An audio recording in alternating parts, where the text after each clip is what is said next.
Hello friends, ஒரு சிம்பிளான முட்டை குருமா 2 ஸ்டெப்பில் பார்த்தீங்கன்னா ஈஸியாக செய்யறதுக்கு. முதல்ல வெங்காயத்தை இதில் போட்டுக்கலாம். அப்புறம் இஞ்சி பூண்டு பேஸ்ட்டும் ஆட் பண்ணிக்கலாம்.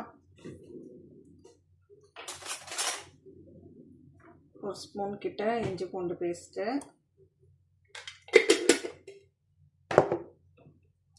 அதுக்கப்புறம் கட் பண்ணி வச்சுருக்கிற தக்காளியும் சேர்த்துக்கலாம்.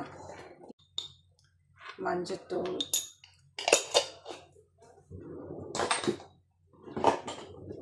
கொத்தமல்லி தூள், அடுத்தது குருமா தூள், அப்புறம் கரம் மசாலா. குருமா தூள், அடுத்தது கரம் மசாலா தூள்.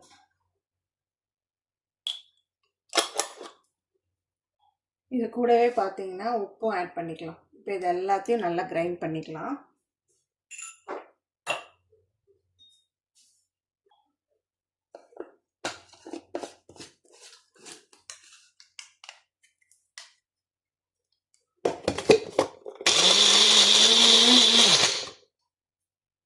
அவ்வளோதான், இந்த கிரேவி ரெடி. முட்டை வேக போட்டாச்சு, நல்லா பாத்திரம் காஞ்சிடுச்சு. இப்போ எண்ணெய் விட்டுக்கலாம். இப்போது பட்டை, கிராம்பு, சோம்பு, ஏலக்காய் எல்லாத்தையும் ஆட் பண்ணிக்கலாம். இது கூடவே நம்ம அரைச்சி வச்சுருக்கிற கிரேவியை இதோட சேர்த்துக்கலாம். இதை நல்லா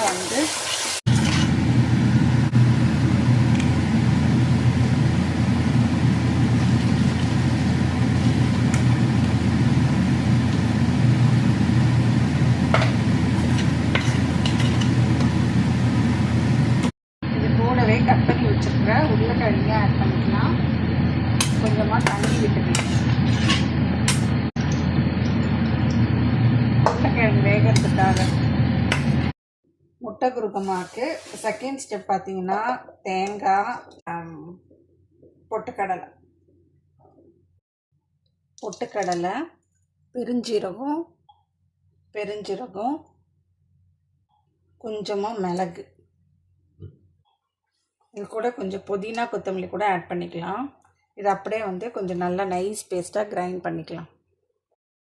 நல்லா உருளைக்கிழங்கு வேகணும். உருளைக்கிழங்கு வேகும் போதே பார்த்திங்கன்னா ஒரு முட்டையை இதில் அடித்து ஊற்றிக்கலாம். அவ்வளோதான்.